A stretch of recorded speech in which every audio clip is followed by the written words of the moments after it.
as was mentioned, my work spans a wide domain of applications, but all the students in my group strive to gain expertise in nonlinear control systems, and particularly Alpinoff-based methods.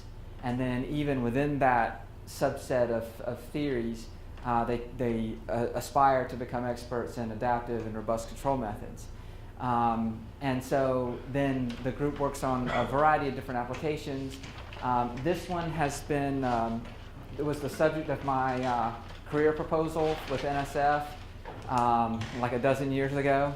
And we've received funding from NSF pretty much consistently since then to work on the topic. So it's been a topic that's kind of near and dear to my heart. I love talking about it, and usually the goal of my presentations are to encourage other people to consider this as an application. It's a great sandbox, if you will, for motivating new needs in control theory, as well as it has a strong societal impact. And when you get to my age, when writing papers is great and advancing students is great, but to see real impact of your work is also is a treasure. And this is an area that has really been that for me. I always like to thank my students first because it's their creativity and hard work that is this is the fruit of a lot of their work and efforts. And a number of these work in various different areas, as I've said. But some of them work in muscles in particular. One of my first PhDs that graduated in this area is now a professor at UPitt. We've had a couple of students that started their own companies, one of which I'll talk about for just a couple of seconds in a moment. And then another one is doing a clinical postdoc at Medical University of South Carolina to kind of round out his clinical skills. And then we have 3 current PhD students who are currently working on this area. So my couple seconds spiel for one of my former students. He started this company, Myelin, and it's a rehab cycling company. They have a few different products. This is their one of their primary products, and they competed in the first Cybathlon. I don't know if you're aware of that or not, but think of it as like an Olympic event or series of Olympic events for people with neurological conditions and various disabilities that can, like the Special Olympics, but the Cybathlon is unique in the sense that they could have technological supplements to augment their abilities. So for example, he competed in the spinal cord injury cycling competition. They have these competitions normally, but in those competitions, the person's using their functional arms to pedal the bicycle. In this competition, this was the cycle that they used. The person with the spinal cord injury, and this was the, well, he's one of the engineers actually, they use their legs that wouldn't otherwise be able to pedal the bicycle.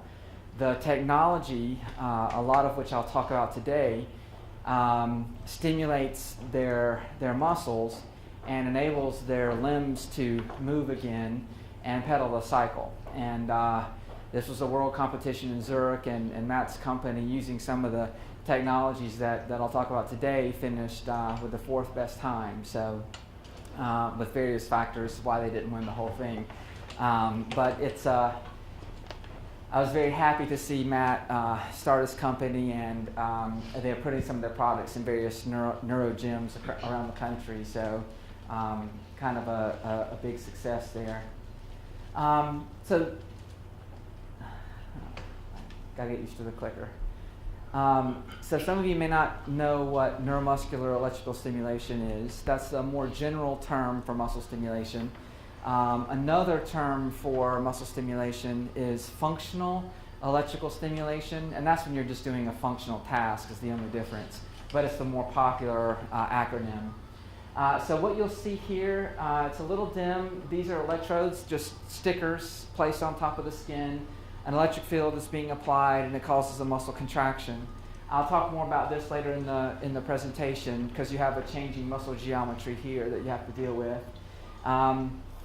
The contrast isn't great here, but you can see kind of the muscle contract and ripple a little bit. This is a standard synchronous stimulation where all the muscle fibers between those electrodes are being activated, causing a leg extension. And this video, I love this video because on one hand it looks like just a boring video of someone pedaling a bicycle. But then when you understand that this person is not actively pedaling that bicycle by themselves, in fact they have no input at all into pedaling this bicycle. A computer running a control algorithm, measuring cadence, measuring power, and then the control algorithm writing out to the stimulator, which is intelligently stimulating and coordinating the motion of the limbs, is causing this behavior. So it's really nice to see this coordinated limb behavior, which is a very natural looking cycle behavior, occur when he's not pedaling the bicycle at all. And that's kind of the end of the talk. We'll talk much more about the cycling problem. So in this video, you see a muscle contraction with a high frequency stimulation. It just clenches. In this video, it's a low frequency stimulation. You'll see the muscle kind of bounce at that low frequency. And so these videos highlight some of the challenges that we face when we try to control the muscle. So as control engineers have been controlling motors for a long time. Motors behave very predictively. For muscles, they don't behave in quite the same way. For example, they're a function of the frequency. They're a function of, they contract as a function of the intensity. Maybe I had water today, maybe I didn't. You know, maybe I'm a little overweight. Maybe I have 0% body fat. You know, maybe I'm 300 pounds, maybe I'm 80 pounds. Maybe I have a neurological condition which makes me very susceptible to the sensation of stimulation. Maybe I have no pain sensation at all.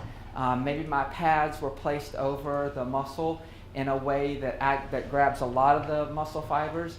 Maybe the pads are placed over the muscle where they don't grab as many of the muscle fibers and don't get as much output. A motor doesn't fatigue. A muscle does fatigue. As I apply the electric field over and over, I don't get the same output for the same given input because of the muscle fatigue. In fact, muscle fatigue is one of the biggest issues that we have to fight against. I always equate it to friction. Sometimes friction's your friend, sometimes friction's your enemy. Muscle fatigue is also that way. I mean, people have been doing muscle stimulation for rehab for decades and decades and decades, but the objective has always been just muscle growth. And you can just apply an open loop pulse train to the muscle, cause it to contract enough to fatigue, and you've basically exercised the muscle and caused muscle growth. That's great, but more modern rehabilitation science is focused on not just maintaining muscle mass, but trying to cause muscle plasticity or neural plasticity, which means that you're trying to retrain the nervous system to remember what it was like for the nervous system to command movements by the body.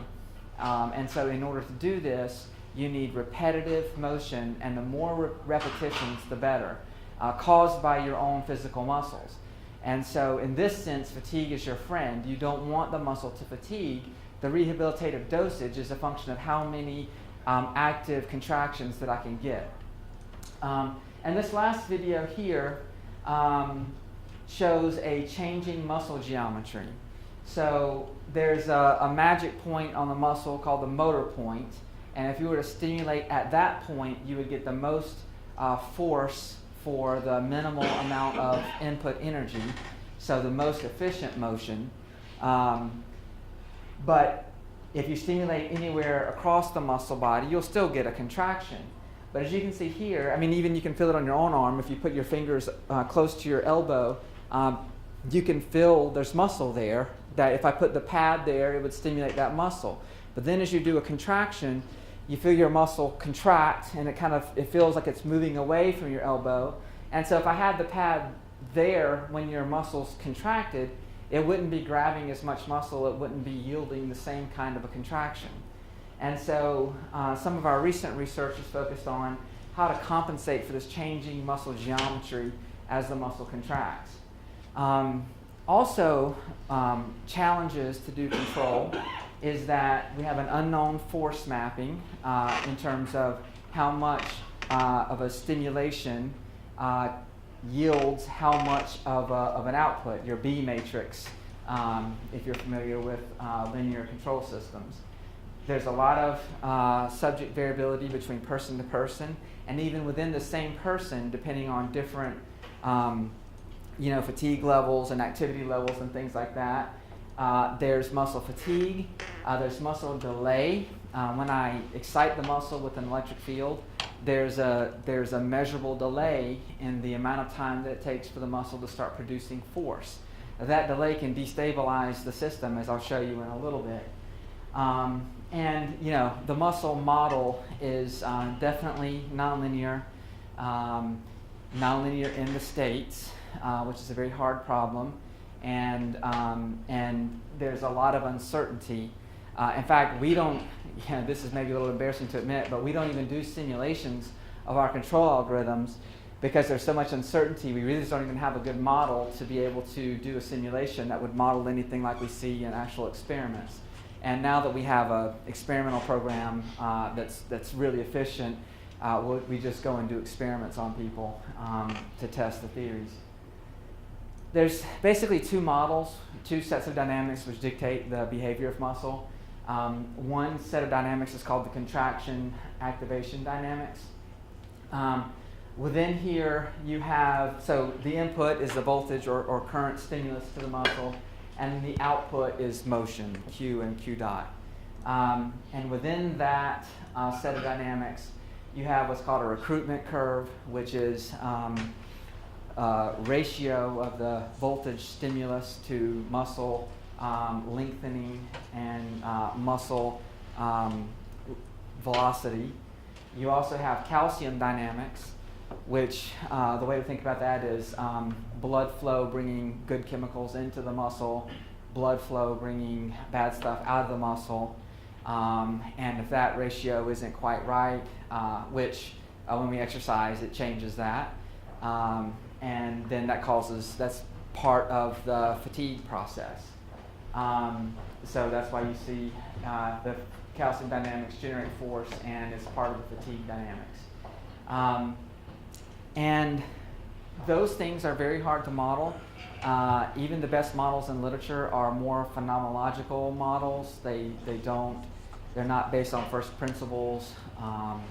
And a lot of the states in those models are difficult, if not impossible, to measure in real time or during an experiment at all. The other set of dynamics are the kind of classical mass times acceleration types of dynamics. You've got gravitational effects, elastic effects based on joint stiffness, viscous effects. There are additive disturbances. You can have muscle spasticity. Sometimes the person can contribute some amount of force, sometimes they can't. Sometimes it might be very sporadic. And then we have a ratio, omega times V, where V is the voltage stimulus input and omega V is the force output. So omega is this relationship that converts the voltage stimulus input to the force production from the muscle. Omega is also unknown, also varies as muscle fatigues. About the only thing that we know about it is that it's upper and lower bounded. And so we have to do control design methods that can compensate for that. So I said at the very beginning of the presentation that this problem is a great problem to exercise different control theories. And what I mean by that is that it's a great application, and in working in this application domain, you notice certain effects that then beg the need for advanced control theories. One of those, we were doing experiments and we noticed that there was a delay. Well, it seemed that there was a delay in the response of the system. And so we measured the delay. And here's a picture of that from real data, where this is where we excited the muscle, and then there's a delay, and then you see the response by the muscle. It's an input delay. Input delays are really hard control problems because the delay happens within your controller. And so things that you would do to compensate for the delay are themselves going to be delayed in responding in the system. So some of the methods that people have tried to do to accommodate for these delays, well, first let me talk about this. So we varied it as a function of frequency and pulse width and voltage, and it was pretty invariant to those changes. And the average delay, ranges from, somewhere in the 50 milliseconds to I think there's somewhere around 80 milliseconds or so. So it seemed fairly constant, bounded, obviously. So then we were motivated to do design to compensate for that delay. We went to the literature, and for stable linear plants, there are techniques like Smith predictors. There's Art-Scheme reduction if you have unstable linear plants. The basic strategy here is that if, for example, I know it's going to take a certain amount of time for my control input to impact the system, if I know how the system's going to be behaving then, and then I know what control I should apply then, I'll just apply that now and kind of build in the delay into my controller. But in order to do that, I have to know the delay, and I have to know what the state of the system is going to be at that point in time. So for linear systems, like these techniques here, it's easy to predict what the state's going to be. It's easier to predict what the state's going to be. One of the people in our field who works on this area a good bit, Miroslav Kristic at UC San Diego, he's written a few books on this topic. And in one of the chapters called Beyond This Book, he mentions that all the techniques in the book explicitly take advantage of the linearity in the system in order to do the state prediction. He's done some stuff himself beyond that work, where he's addressed nonlinear plants, which are more difficult to do state prediction. However, that work inherently relies on exact knowledge of those dynamics in order to do the state prediction. So our approach is a bit different, where we take a robust control approach, and through that approach, we don't rely on state prediction, and that allows us to handle a broader set of disturbances to the system, uncertainties in the delay, time-varying delay, unknown dynamics, for example. So so we developed a controller that accounted for that constant, bounded delay that you saw in the data a few slides ago. In this case, we required knowledge of what the delay was going to be. And the control structure is just a gain times this error signal here, where there's a position error and a derivative of the position error. So this is basically a proportional derivative controller. And then you have this extra term here, which is an integral over the length of the delay of the past control values. And that's basically learning, that's a learning element in the system to try and learn the response to the dynamics over the delay. And by using that kind of a controller and using a Lyapunov analysis, which includes kind of standard sum of squares terms, and then these Lyapunov-Krasovsky terms here, which are used to compensate for the delay. As you can see, the delay is in the integrals there. We were able to show that the error exponentially converges to a bound. these are some experimental results from those experiments. So on the left set of plots, we have the actual, which is the blue curve, and the desired, which is the red curve. This is the error in degrees, and this is the applied voltage. Actually, the voltage is a pulse width modulated signal. This is the pre-modulated signal that I'm showing you here. And then we did the same PD controller, but then we added in that integral compensation term, same gain, same everything, and you can see that the performance is much improved.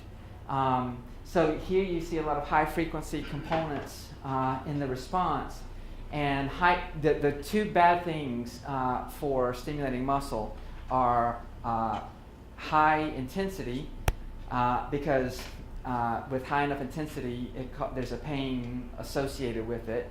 Normal muscle stimulation, it's a mild tingling sensation. It's not really, I wouldn't qualify it as painful.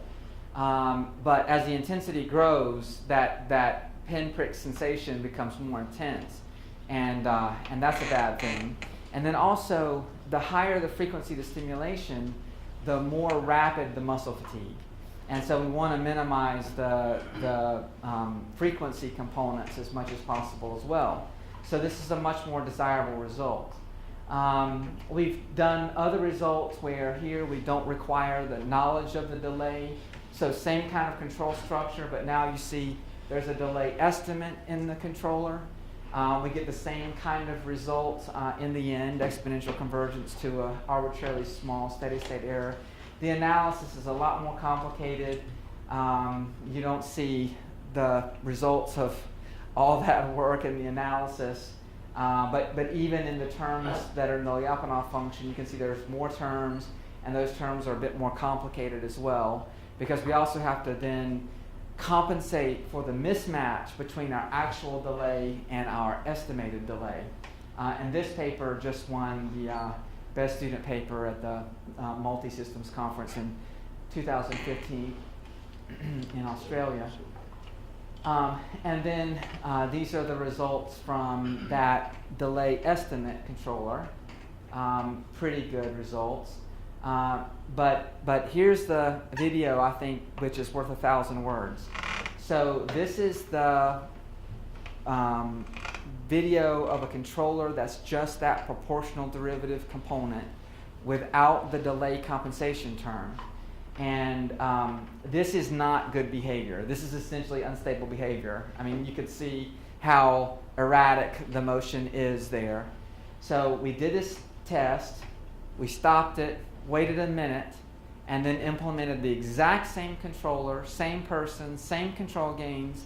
We just added in the delay compensation term, and this is the result, right?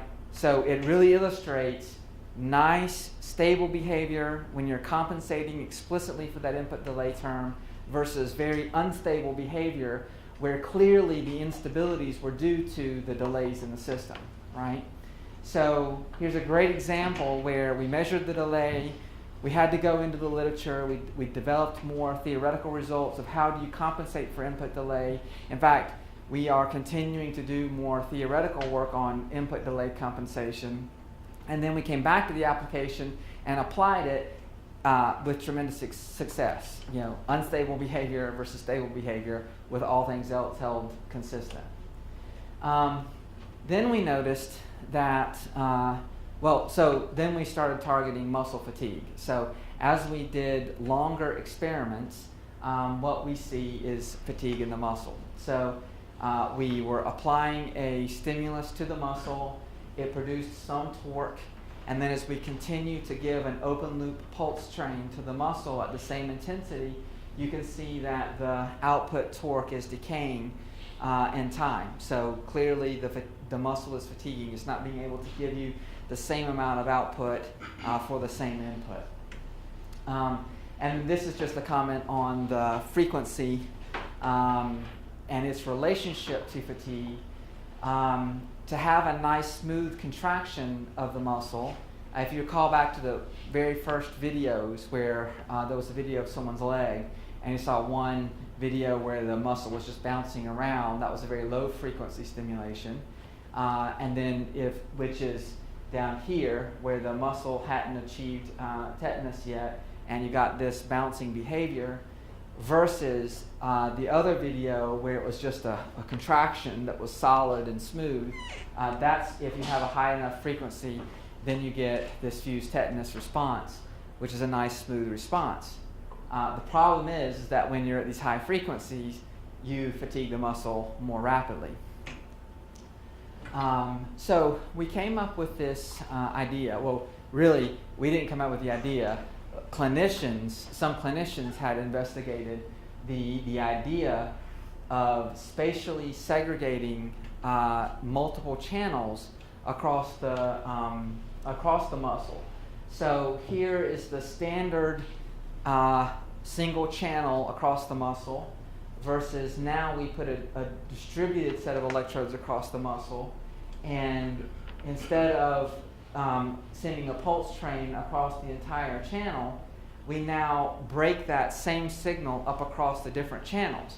And so what this means is that for each channel, you are grabbing a different set of muscle fibers. There may be some overlap, but hopefully you're getting different muscle fibers, and you're reducing the duty cycle by the number of channels. So in this case, we're reducing the duty cycle that each muscle fiber receives by a factor of 4.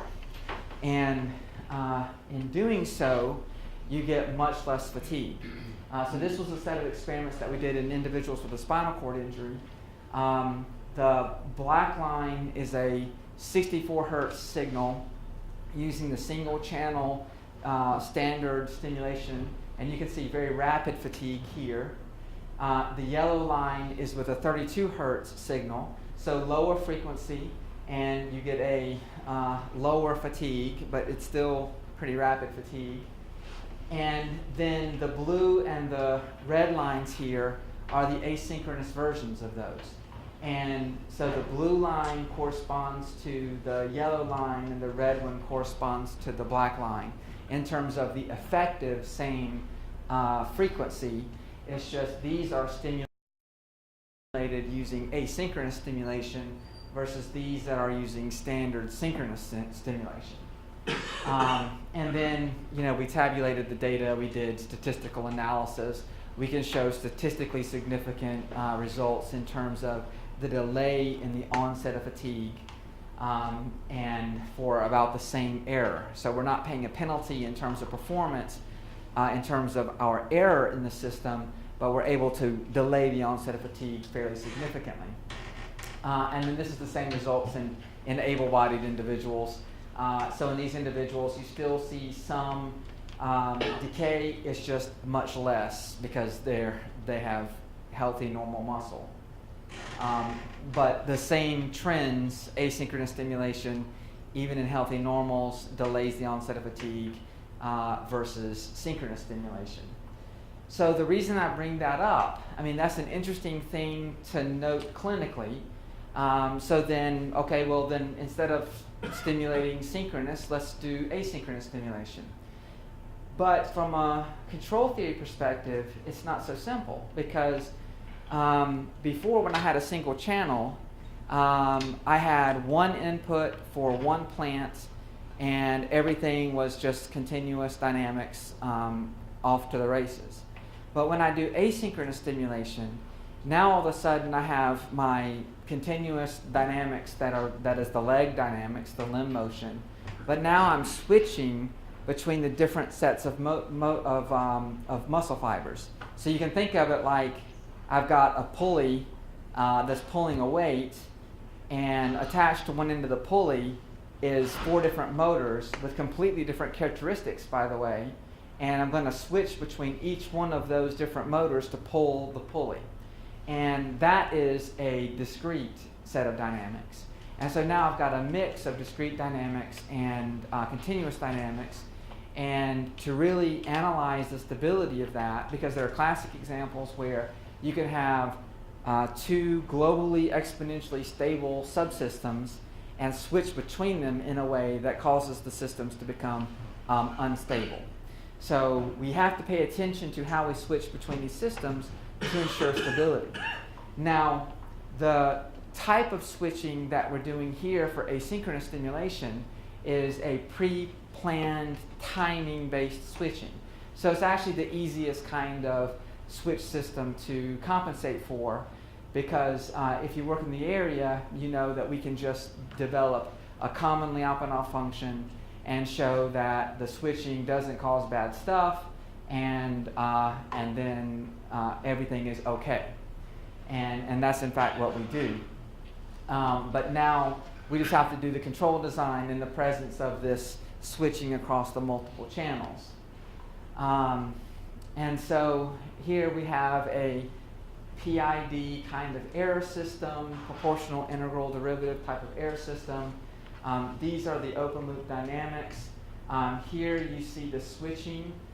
This is the different control effectiveness, because each of these 4 channels has a different response because they're different muscle fibers that are activating the system. So that is switched, and the stimulus is being switched across different channels. So we do different bounds on some of the signals. Some of the bounds some of the terms can be upper bounded by constants. Some of the upper bounds are functions of the states. In this result, we use what's called a sliding mode controller, which this is basically the proportional integral derivative type of terms. And then here is a discontinuous signum function, resulting in these closed loop dynamics. After a Lyapunov analysis that, again, builds a common Lyapunov function and investigates the stability of the controller, we're able to show exponential convergence, provided some sufficient gains are met. So we also did some experiments on controlling a person's limb for a leg extension exercise, where we compared synchronous single-channel stimulation with asynchronous stimulation. For the asynchronous stimulation, we had to develop this map of the control effectiveness of each of the channels. And so here you can see very clearly the data shows that depending on which channel you are stimulating, you'll get a very different curve in terms of the intensity of the input versus the effective output in terms of the force. And so here is a video of the leg extension experiment where we're switching the voltage across each of the electrodes.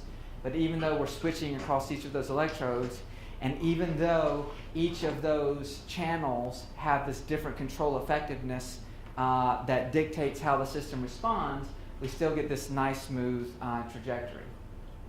And then here we compared the synchronous stimulation, so single channel, and what you can see is, desired is blue, actual is red. In this case, I see this flipped now. But here in the stimulation input, you can see growth in the intensity of the control input. And this is because the muscle's becoming fatigued, and it takes more and more control energy to get the same amount of output from the system. And even with this growing intensity, you see that we have a growing error in the response of the muscle. It's not able to track the trajectory as well, up until a point where we said once you exceed a certain threshold, we're going to terminate the experiment. And then the exact same experiment, but now using asynchronous stimulation, you don't see that growth in the error here or here. So this is actually tracking error.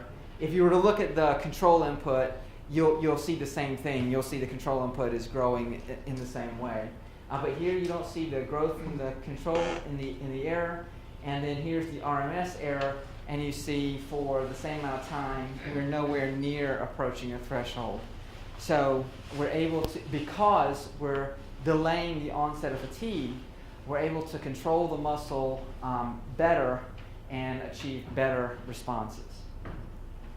And then we did statistical comparisons and showed that yes, that's true across a broader sample of experiments, statistically significantly. So then you'll notice that, okay, so we want to compensate for the changing muscle geometry. And our answer to that is similar to this asynchronous stimulation. Now, before we were stimulating across different muscle fibers in order to mitigate fatigue. Here, we are stimulating across different channels, but the way the channels are laid out here, we're not grabbing different sets of muscle fibers, but we are basically here we're just changing the location of where you are stimulating. But you're still grabbing all the muscle fibers between the pads. And as the muscle contracts, and you can see it's kind of a little jumpy and the muscle contraction doesn't look exactly natural because we're switching across all these different channels. And we have experimental data that shows that by doing so, you can maximize the amount of torque produced throughout the entire range of motion of the bicep curl because we are changing the stimulation channel as the muscle geometry changes. If we didn't change which stimulation channel we were using, we would not be always using the optimal stimulation channel to maximize the force. And there are actually two curves here. One's the actual arm motion and the other is the desired arm motion, but you can't even distinguish between the two. And then that's the actual experimental video in the bottom left there. Okay, so now on to cycling. So again, very exciting video when you know that she is not pedaling this bicycle in any way under her own control. She's sitting there passively. She has no idea what the desired trajectory is. She has no idea what her actual trajectory is. We're just sitting there talking with her, distracting her, telling her to be passive, and letting the stimulator completely control her motion. And she's able to cycle fairly accurately. Here we have a different challenge in the sense that if I go back to the video, and if you imagine, okay, that might be difficult. If you imagine, what muscle groups you use when you cycle, sometimes you're using your quadriceps, sometimes you're using your hamstrings. We're not stimulating our hamstrings in this video. And then sometimes you use your glutes. And so in some experiments in the lab, we'll put electrodes on the glutes, on the hamstrings, and on the quadriceps of each leg. So that's 3 different muscle groups on each leg. So now, instead of just switching across different muscle fibers in the same muscle group, in order to achieve a cycling trajectory to coordinate the limbs, we have to switch across the left leg and right leg and between different muscle groups on each of those legs. And each muscle group in the cycle trajectory, it is activated at different points to yield the cycling trajectory. So here you see the quadriceps are active in this kind of a region, the glutes are active in this region, and then the hamstrings are opposite of the quadriceps. We also used ideas from robotics to develop a Jacobian that told us which regions were efficient for us to generate torque, because again, we want to minimize the amount of fatigue. And no surprise, those regions are, when the pedals are up like this, you have a greater potential to generate force, versus when the legs are extended like this, you don't have a lot of ability to generate torque. It's a very inefficient motion. So what our strategy is in the area where it is efficient to generate torque, that's when we'll stimulate the muscle. But then in these inefficient areas of generating torque, we won't stimulate the muscle. And so said otherwise, in these regions, we're not going to control the system. And when we're not controlling the system becomes unstable. And so now we have we're switching between different muscle groups in a region where we have stability, and then we have regions in the cycle where we have error growth or unstable behavior. And so we're switching between different muscle groups, and we're switching between controlled motion and motion where we're not applying control, which is unstable. And this is autonomous, state-dependent controlling. This kind of switching is incredibly difficult to do. You can't just use a commonly operative function in many cases and get your way out of it. You have to explicitly understand how much you have to stimulate in these regions and how fast you can converge in these regions compared to what's going to happen in these uncontrolled regions, so that you can ensure that you get back to a controlled region. So closed loop kinematic chain, kinematics of the system, dynamics of the system. The cycle has some dynamics. The rider has some dynamics. In some experiments, we also include a motor. So in those inefficient regions, one solution to that is to, well, instead of stimulating the muscle, why not just have a motor in the loop and have the motor turn the crank and get you out of that instability region? And I'll show you some of those results in a minute. So for a more general dynamic system, we've got a motor input here. So the cycle has kind of standard mass times acceleration kind of dynamics. The rider has passive dynamics and has active dynamics where they're contributing actively. And then the motor is just simply a ratio of the current input. The passive dynamics by the rider are given here. The active dynamics are given here, where you see this is the electrical stimulation input to the muscle, and then this is any voluntary effort that the rider wants to contribute when they can, depending on their condition.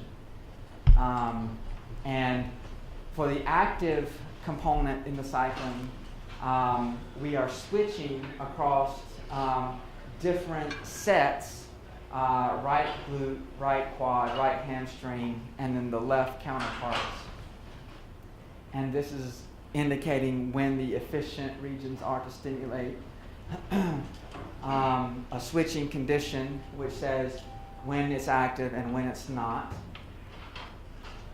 And also, if we include a motor in the loop, when do we want to use the muscle and have an FES, the electrical stimulation input, versus when we're not using stimulation and the motor is the only input to the system.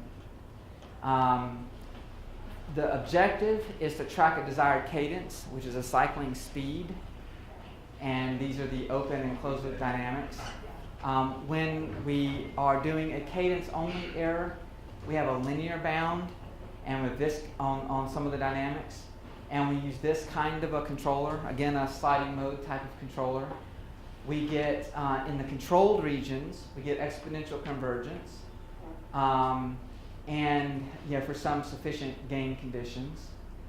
And then in the uncontrolled regions, when we have that cadence-only tracking error, then we have exponential growth in those regions.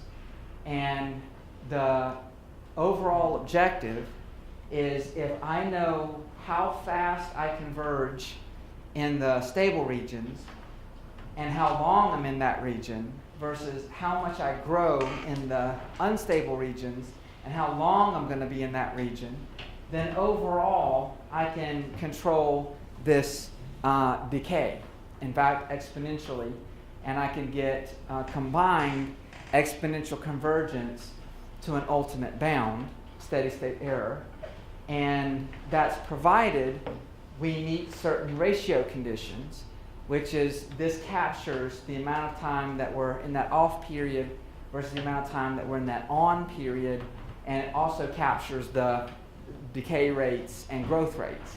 And this paper won a Hugo Shuck Award as the best overall ACC paper. We've actually won 2 of those awards based on the muscle stimulation work. We did experiments on able-bodied individuals. We also did experiments on someone with Parkinson's disease. and that had some unique results which I'll want to point out. Here's another cycling video on an able-bodied person. In this protocol, we compared, so we were able to get pretty good tracking using muscle stimulation, and we were curious, well, how good could we have gotten if we looked at the desired trajectory and we looked at our actual trajectory and just, no control input, just voluntarily, how well can we pedal? So it turns out you can pedal pretty good when you see the actual and desired trajectories. This is with muscle stimulation.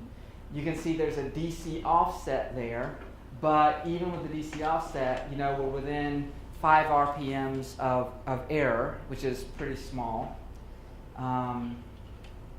And when we're switching between the different muscle groups, the computer is handling all that based on the control strategy. And in a healthy, normal individual, you see fairly symmetric stimulus inputs on the left and right legs, and there's different coding here in terms of which muscle group is stimulated and at what time. And then this is the results from someone. So we said, hey, look, if we can stimulate someone and get almost as good results as they can voluntarily, what if we brought in someone with a neurologic condition who can't pedal as well voluntarily? I bet we can have them pedal even better than they could voluntarily. And so with the person with Parkinson's disease, we found out that this person had a hypersensitivity to the intensity of the stimulation. And this hypersensitivity caused them not to be able to just sit there passively and let the electrical stimulation yield the pedaling. So he had to contribute some of his own voluntary cycling. Said otherwise, he had to contribute some of the torque himself rather than rely on all the torque coming from the electrical stimulation. And what you see is there's no DC offset and about plus or minus 5 RPMs of error. But if you look at what the computer decided how his muscles needed to be controlled, you can see that his affected limb, so with Parkinson's disease, it's much like stroke. One side of your body is more affected than the other side. And you can see clearly the shapes here kind of look like the shapes for the healthy normal person. They're lower because he's not able to generate as much force. But then you see these are much different. So the affected side of his body required a much different stimulation strategy in order to yield the same cycling. And that was all generated by the feedback controller. We had no idea that was going to happen. And I guess the bottom line result is that for the person with Parkinson's disease, when he pedaled voluntarily, he had a 0.43 RPM of error, plus or minus 4 RPMs.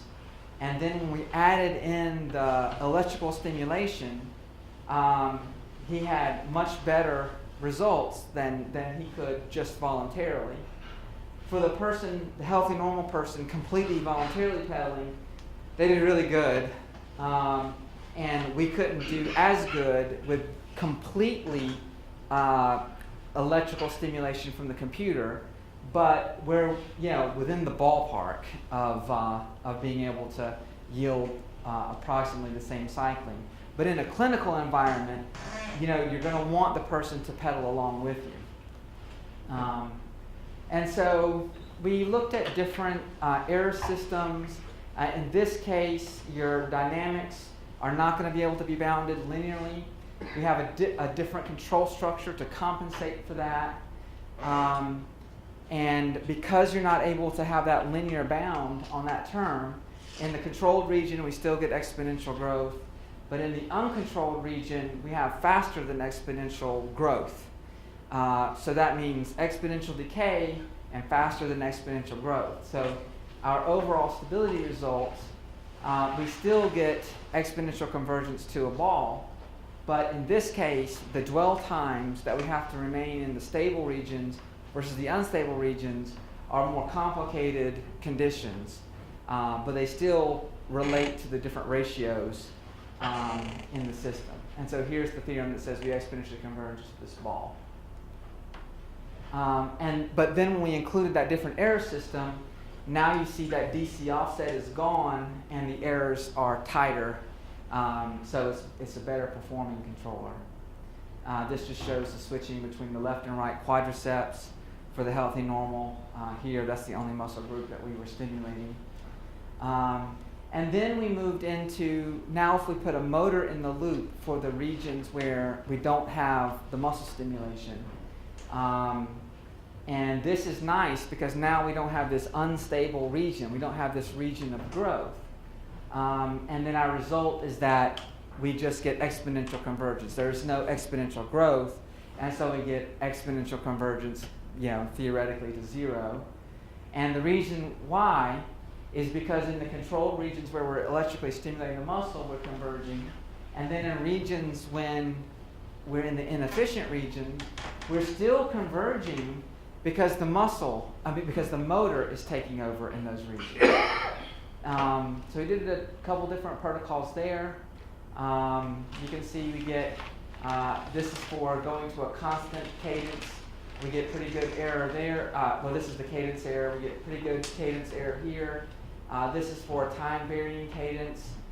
We also get pretty good cadence error there. This is showing the switching between the different muscle groups that are involved.